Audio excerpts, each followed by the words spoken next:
Hello, this is the fourth tutorial. I'm going to cover a couple more advanced topics on this one. The first thing I'm going to cover is called campaign properties. I'm going to go ahead and launch up Maptools, and I'm going to go ahead and load up my default campaign. And I'll go to Edit, Campaign Properties, and here I can look at token properties. Now, normally, most campaigns are stock vanilla Maptool. You're just going to have what's called the basic token type. And what that means is your token is going to have these attributes on it. It's going to have a strength, constitution, wisdom, charisma.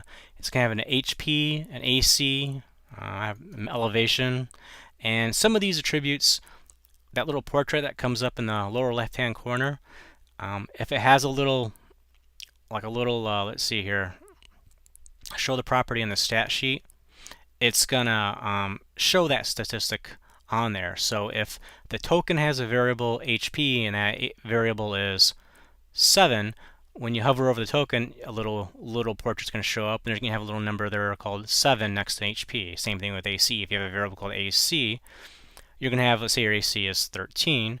Well, when you hover over the token, when the portrait pops up, there'll be a little field called AC, and there'll be a 14 next to that. Well, problem with Pathfinder is we have more than just one AC. We also have things like maximum, minimum hit points. It'd be nice to show that and everything like that. Well, that's what the Pathfinder campaign property is all about. And this is a custom campaign property. And what hl2mt the map tool does, it allows you to pretty much create any campaign property profile you want and translate hl2mt save game file data onto that token in a way that matches your campaign property. And I'll get to that when we get to the application. But for here, you can see on this particular version, if I were to hover over the lower left-hand corner, I would see things like the name. I would see a field called HP, and it would actually show me two numbers, HPC and HPM, which are variables on the token. It'll show me AC, and it'll show me three different ACs. There's ACN, which is your normal AC, ACTSH, which is your touch AC. You can see that's what the little touch there is for, and ACFL, which is your flat-footed AC. There's CMD with CMDN, which is normal CMD, and CMDFL, which is flat-footed. And these pretty much just help, especially as a DM, when you're hovering over tokens left and right. You can see what the AC is, you can see what the hit points are, you can see what the CMD is. The speed is very nice to be able to see that right off the macro, or right off the token. And but let's get into, now that we've seen it from this end, let's look at it from the other end, from the version of from hl2mt to Maptool. So I'm going to fire that up. So if I go to token properties, this is what it looks like stock by default if we don't have to make any changes to it.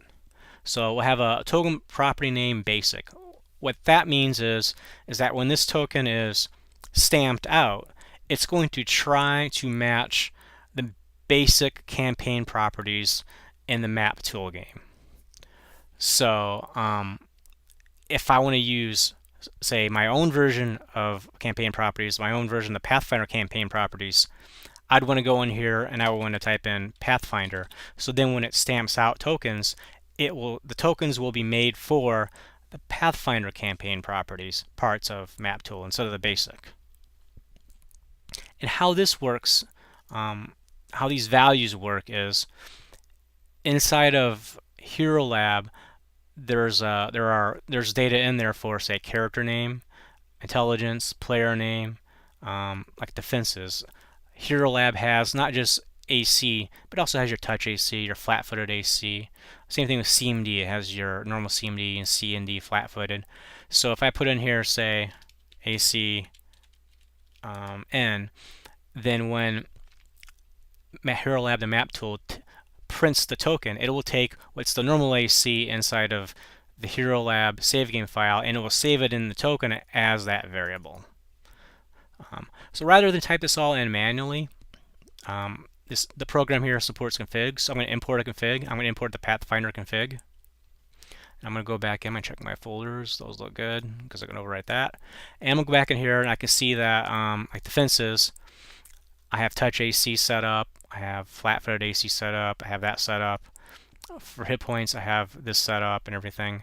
And this matches what I have for the Maptool campaign properties. And that's that. I'll demonstrate that. Actually, I'm going to go ahead and demonstrate that now. So I have this already set up. I'm going to create tokens.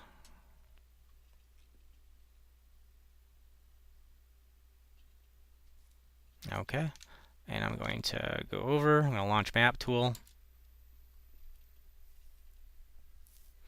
And I'm going to reload my default campaign, which has those properties. And I'm going to drag and drop a PC in. Now, when I hover over the PC now, you see in the lower left-hand corner, I've got name, I've got hit points, I got 2 different fields of hit points. I've got 3 different armor classes. I'm only showing though 1 CMD. I guess I don't show flat-footed CMD. And I have speed showing up, which is different than what the basic macros were doing. And that's because if I go to campaign properties, I go to Pathfinder, I'm using these variables. These variables on the token got populated by the hl2mt program with values that it pulled from the hl2 save game files. And this is something that can be a little more advanced, but if you have a custom framework, this allows you to take hl2 save game files and take the data out of those save game files and put it into the tokens and variable names that support your custom framework. And that's all I'm going to cover for this right now.